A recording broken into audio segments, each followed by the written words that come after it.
Assalamualaikum warahmatullahi wabarakatuh.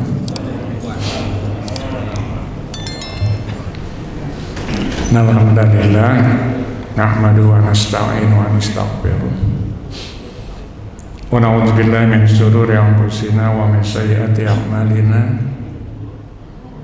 may yahdihillahu fala mudilla lahu wa may yudlil fala hadiya lahu. Asyhadu an la ilaha illallah wahdahu la syarika lah wa asyhadu anna Muhammadan abduhu wa rasuluh. Allahumma shalli wa sallim wa barik ala Muhammad wa ala alihi wa sahbihi ajma'in. Bapak Ibu jamaah yang dimuliakan Allah, alhamdulillah, marilah kita kembali bersyukur kehadirat Allah Subhanahu wa taala. Kita bersyukur atas limpahan rahmat, karunia dan nikmat yang Allah berikan. Alhamdulillah di seluruh pagi hari ini kita masih mendapatkan begitu besarnya nikmat Allah. Allah masih pelihara keislaman kita, Allah jaga keimanan kita, Allah terus tanamkan hidayah. Dan yang lebih lagi kita bersyukur dijadikan Allah sebagai umat Rasulullah Sallallahu Alaihi Wasallam. Nah, bukti kesyukuran sebagai umat Rasulullah tentu kita berupaya untuk mengikuti ittiba, dengan apa yang diajarkan Rasulullah. Kita ittiba dengan petunjuk yang diberikan oleh Rasulullah, sesuatu yang bernilai kebaikan.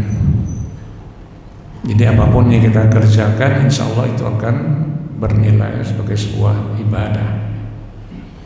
Karena salah satu kaidah ibadah itu adalah ta'atullah wa udu'ulahu wa iltijam wa syara'an minad din. Jadi satu perbuatan itu disebut ibadah kalau dia dikerjakan karena taat pada Allah, tunduk patuh kepada Allah, dan beriltijam dengan syariat agama, baik itu yang bersumber dari firman Allah Al-Quran atau hadis-hadis Nabi Sallallahu Alaihi Wasallam. Nah, jadi kalau kita mengikuti apa yang diajarkan Rasulullah, maka insya Allah perbuatan kita akan bernilai ibadah, apapun juga itu. Nah, berkaitan dengan ini kan tentu kita meyakini ada satu ibadah yang sangat-sangat dianjurkan dalam Islam dan Rasulullah sendiri mengajarkannya, yaitu tentang sholat. Jika Rasulullah mengatakan shollu kama ra'aitumuni usolli, salatlah, kata Rasulullah, engkau seperti melihat aku sholat. Jadi Rasulullah mengatakan shollu kama ra'aitumuni usolli, maka sholatlah kalian, kata Rasulullah, seperti melihat aku sholat.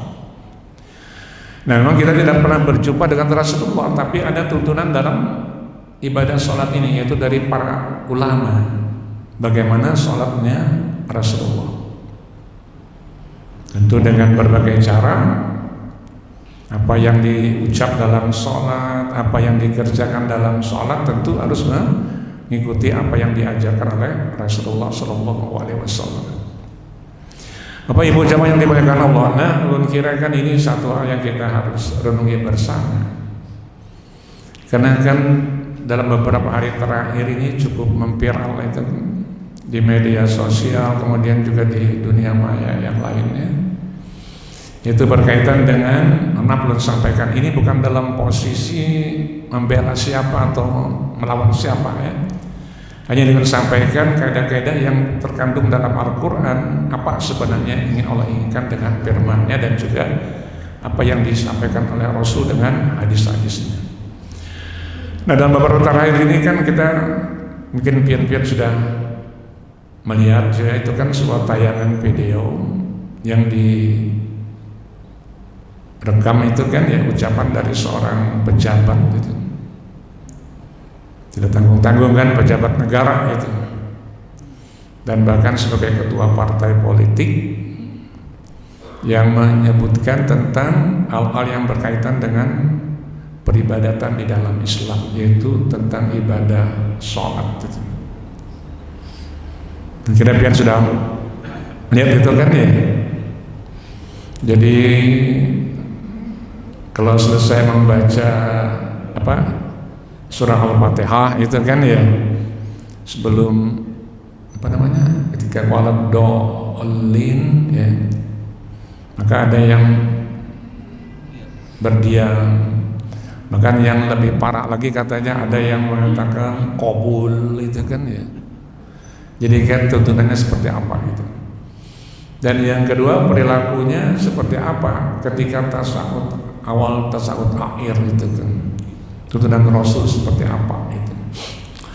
Nah, yang ingin sampaikan adalah kembali dan sampaikan pada pian semuaan bahwa ulun bukan dalam kondisi atau posisi membela siapa, melawan siapa.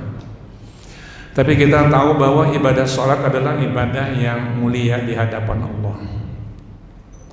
Ibadah yang mulia di hadapan Allah, dan itu menjadi tolak ukur dari ibadah yang lainnya. Jadi kalau kita mengerjakan sholatnya benar sesuai dengan tuntunan agama, petunjuk Allah dan Rasul, maka insya Allah ibadah yang lainnya pun akan mengikuti ibadah sholat kebenarannya. Nah, yang kedua, kenapa Allah katakan bahwa ibadah sholat itu ibadah yang mulia di hadapan Allah? Karena perintah sholat ini kan dalam Islam kita meyakini itu Allah perintahkan langsung kepada Rasulullah. Ya, dalam peristiwa Isra Mi'rajnya Rasulullah. Dan yang kedua, sholat sendiri itu sebuah kewajiban yang Allah tegaskan melalui firman-Nya. Jadi ada ayat Allah yang berupa ayat kauniyah, yaitu peristiwa Isra wal Mi'raj Rasulullah. Tapi ada ayat kauliyah tentang perintah sholat, dan itu menjadi sebuah kewajiban bagi kita sebagai seorang muslim. Di antaranya pada surah Al-Isra, surah Al-Isra sendiri itu kan ya. Surah Al-Isra surah yang ke-17 pada ayat 78.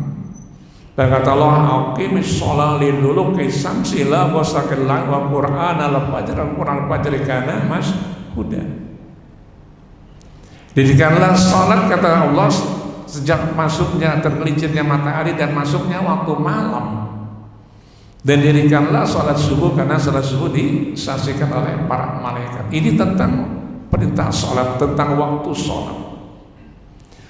Nah, makanya ketika Allah tegaskan pada ayat yang lain pada surah An-Nisa, surah yang keempat ayat 103, inna sholata kanat alal mu'minina kitaban mawquta.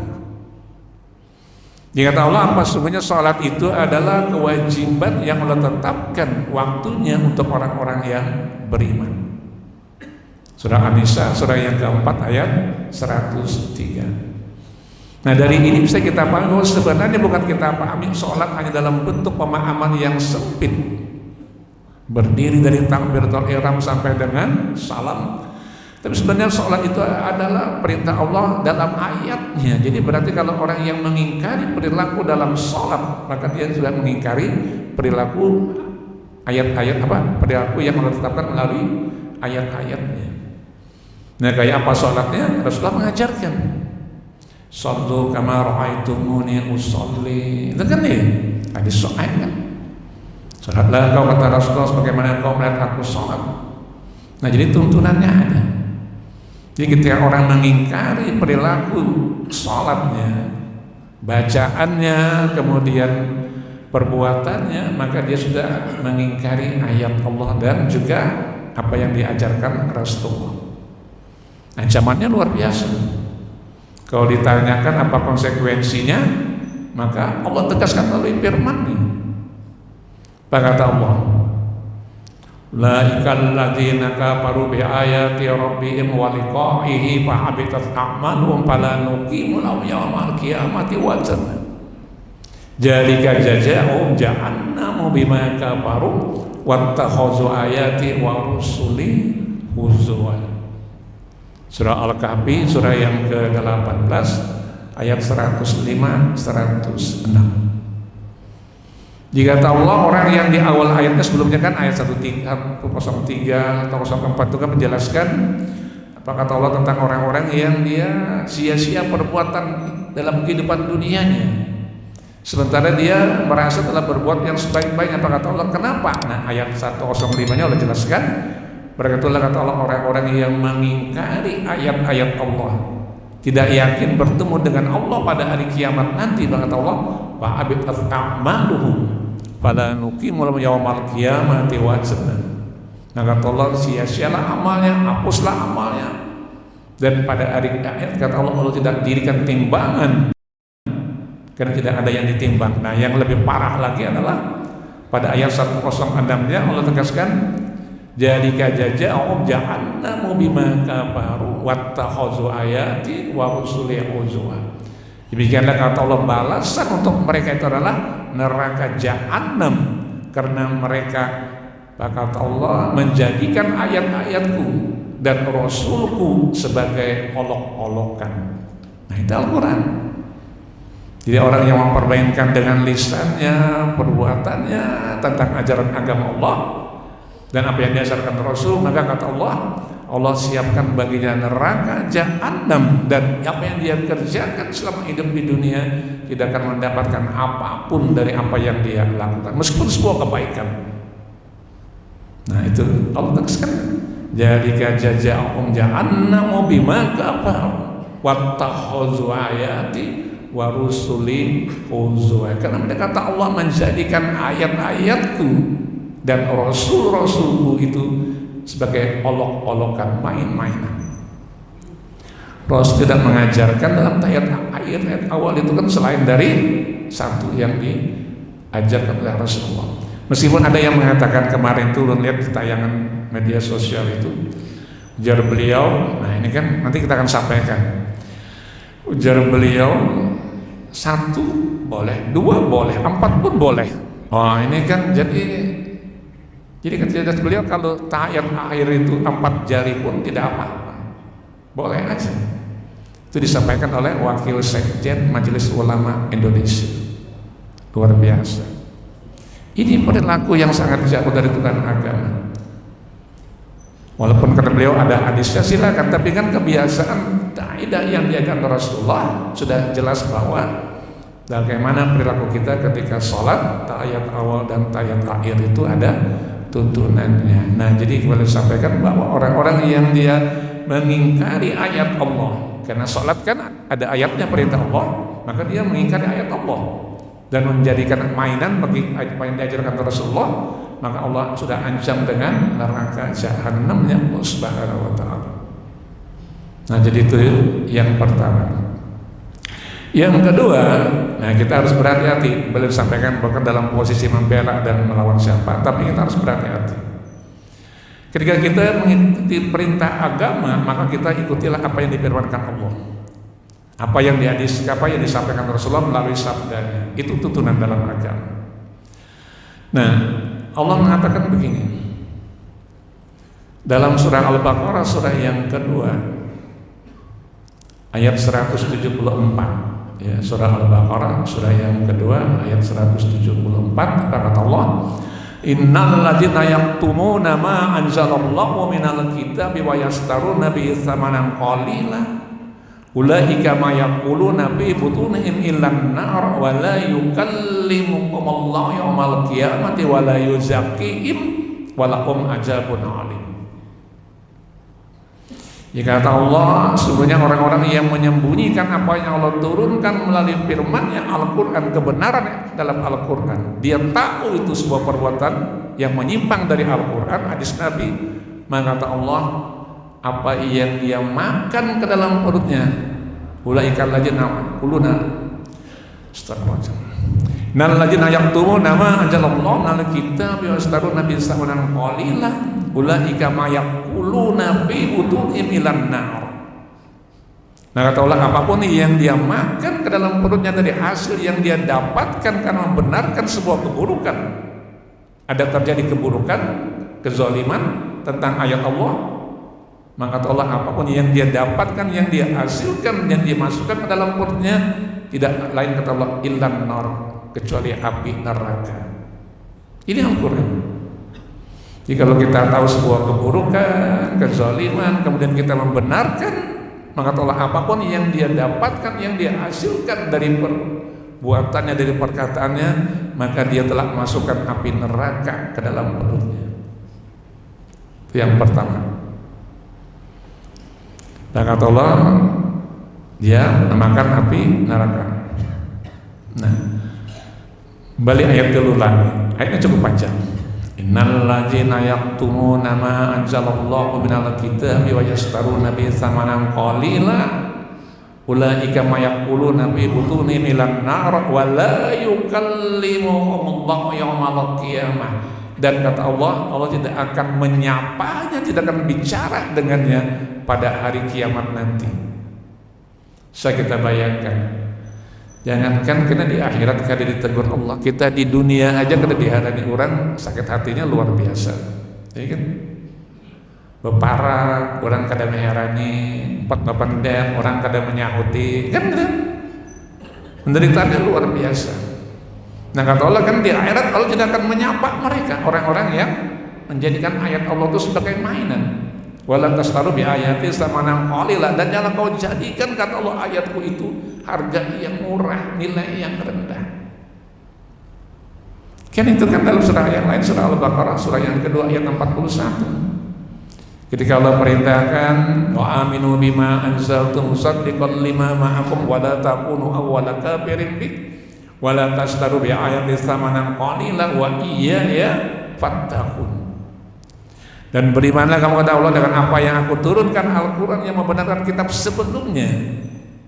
Dan janganlah kata Allah kau menjadi orang yang pertama yang mendustakan Al-Quran, dan janganlah kau jadikan ayatku kata Allah dengan harga yang murah, nilai yang rendah, dan hanya kepada aku lah kata Allah kalian bertakwa. Al-Quran surah Al-Baqarah ayat 41. Nah kembali lagi nanti dengan wala yukallimu Allah yaumal qiyamah. Allah tidak akan menyapanya pada hari kiamat nanti. Dan kalaupun ada tafsir yang mengatakan Allah akan berbicara tapi dengan bahasa yang kebenciannya luar biasa, kemurkaan Allah luar biasa.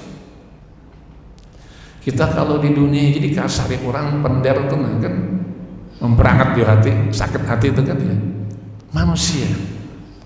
Tapi kalau Allah Al-Khaliq, Sang Maha Pencipta, Sang Maha Penguasa alam semesta, di akhirat nanti hanya pengadilan Allah lah yang maha adil, tidak ada yang bisa membantah. Maka ketika Allah katakan keburukan, maka pasti kita akan mendapatkan tempat yang paling buruk di akhirat nanti. Kenapa? Karena ayat itu bersambung wala yuzakkihim, dan Allah tidak akan mensucikan dosanya. Sementara kita kan mengharapkan dosa kita diampuni oleh Allah. Dikata Allah pada akhirat nanti Allah tidak akan ampuni lagi dosanya. Kenapa?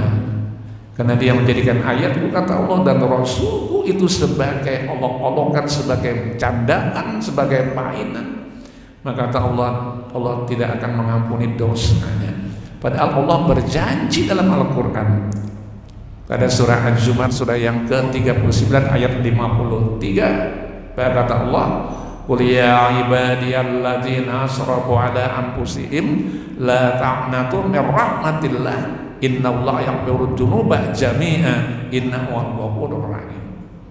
Katakanlah kata Allah, wahai hamba-hambaku yang melampaui batas, yang berlebihan dosanya. Kata Allah, la taqnatu min rahmatillah, jangan putus asa dengan rahmat Allah, Allah akan mengampuni semua dosa. Tapi mengenai dosa yang Allah katakan dalam surah apa tadi yang wala yuzakkihim itu Al-Baqarah ayat 174, itu karena Allah menyatakan mereka adalah orang-orang yang kafir. Jadi Allah tidak akan mengampuni dosa orang-orang yang kafir. Bagi orang muslim yang dia berbuat dosa kemudian dia minta ampun, Allah akan ampuni karena Allah berjanji akan mengampuni dosa. Tapi bagi orang-orang yang kafir dengan ayat Allah, dia jadikan ayat Allah mainan, dia jadikan Rasul sebagai Allah kan, maka Allah dia kafir sebenarnya. Nah itulah yang menyebabkan Allah katakan wala yuzakkihim, dan Allah tidak akan mensucikan dosanya karena kekafirannya. Saya kita bayangkan, jadi kafir itu bukan sedang tidak beriman kepada Allah. Tapi kalau kekafiran juga terjadi kalau kita mengingkari ayat Allah. Kita juga mengingkari kerasulan Nabi Muhammad Rasulullah SAW. Dia kafir sebenarnya. Nah maka kita berhati-hati bahwa lidah kita, lisan kita itu pasti ada catatannya, pasti ada timbangan amal kebaikan dan keburukannya. Karena Allah sudah tegaskan apa kata Allah, yauma tashhadu alaihim alsinatuhum wa aydihim wa arjuluhum bima kanu ya'malun. Pada hari itu kata Allah akan bersaksi terhadap mereka apa? Lidah mereka, tangan mereka, kaki mereka tentang apa yang dulu mereka kerjakan.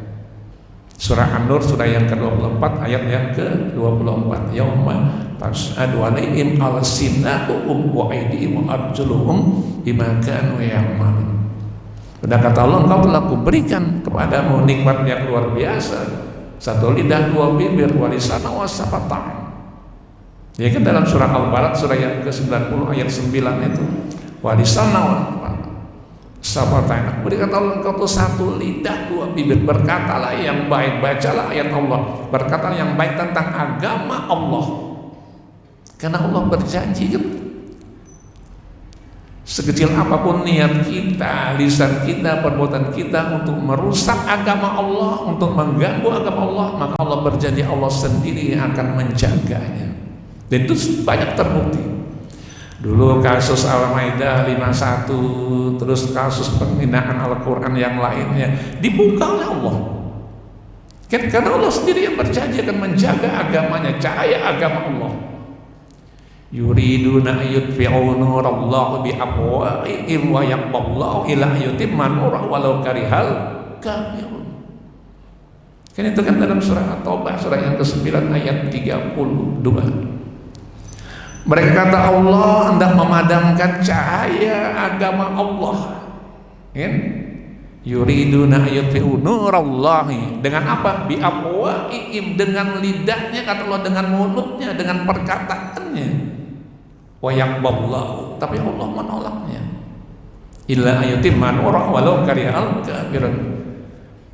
Maka Allah berjanji Allah akan menjaga sendiri agamanya, ayat-ayatnya. Bahkan Allah dalam ayat itu menyebutkan Allah akan terus menjadikan agama Allah, ayat itu Allah itu semakin bersinar, semakin baik, meskipun orang-orang kafir kata Allah tidak menyukainya. Nah, jadi kembali disampaikan bahwa perilaku kita dengan lisan kita, ucapan kita, perbuatan kita tentang agama Allah, bercanda dan segala macam Allah apapun bentuknya, apalagi dengan niat untuk melecehkan seseorang atau barangkali memuji seseorang, maka kata Allah dia termasuk seperti orang-orang kafir.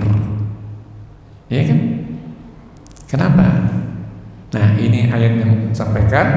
Satu lagi kata Allah dalam surah An-Nisa surah yang keempat ayat 140. Wa qad nazzala alaikum fil kitab an idza sami'tum ayatillahi yughfaru biha wa yustahza'u biha fala ta'udu ma'ahum. Kata Allah telah ditetapkan bagimu dalam Al-Quran itu, sungguhnya kata Allah, orang-orang yang barang siapa yang dia kata Allah yughfaru biha, dia menjadikan ayat Allah itu sebagai ejekan, diingkari, wa yustahza'u biha, dan dijadikan olok-olokan kata Allah, maka Allah perintahkan bala ta'udu ma'hum, maka kalian jangan duduk bersama mereka. Ini Al-Quran. Dikata Allah, ketika engkau mendengar idza sami'tum, itu katakan ya, idza sami'tum ayatillahi yughfaru biha wa yustahza'u biha. Bila engkau mendengar kata Allah, ayat-ayat Allah itu diingkari dan dijadikan olok-olokan, fala ta'udu ma'hum, maka janganlah engkau duduk bersama mereka, janganlah engkau berkumpul dengan mereka, janganlah engkau mendekat dengan mereka, hatta yahudu fi hadisin ghairi, sebelum mereka berpindah dari perkataannya. Maka kata Allah, siapa mereka? Innakum idza misluhum, kalau kamu tetap seperti mereka, maka kamu kata Allah tidak ubahnya seperti orang-orang kafir dan orang-orang munafik. Allah katakan innallaha jami'ul munafiqina wal kafirina fi jahannam jami'an. Sesungguhnya Allah akan mengumpulkan semua orang-orang munafik, orang-orang kafir itu di dalam neraka Jahannam, kata Allah. Nah ini, jadi orang yang mempermainkan ayat Allah, mengolok-olok ayat Allah, perilaku ibadah yang Allah ajarkan, yang Rasul ajarkan, maka kata Allah dia adalah orang munafik, orang kafir, dan Allah akan kumpulkan mereka, kata Allah, di akhirat nanti di neraka Jahannam ya Allah Subhanahu wa taala. Nah, yang ingin disampaikan adalah bukan dalam posisi membela melawan siapa, tapi jagalah lisan kita, jagalah perbuatan kita untuk tidak mengatakan sesuatu yang tidak benar tentang agama Allah, ayat Allah, apa yang diajarkan Rasulullah Sallallahu Alaihi Wasallam, karena resikonya luar biasa. Ya, kalau dikatakan ada yang menyebutkan dia keluar dari keislamannya, wallahu alam. Tapi yang jelas dengan ayat 140 surah An-Nisa tadi, Allah katakan dia seperti orang-orang munafik, orang-orang kafir yang akan Allah kumpulkan nanti pada hari kiamat di nerakanya Allah Subhanahu wa taala. Nah, ini hanya pesan ya yang disampaikan. Mari kita jaga sama-sama, karena kita yakin bahwa lisan kita tentu ada pertanggungjawabannya. Tentu ada catatannya. Perbuatan kita tentu ada catatannya, dan kita berharap bahwa semua yang kita kerjakan itu akan menjadi pahala dan memperberat timbangan nanti di akhirat.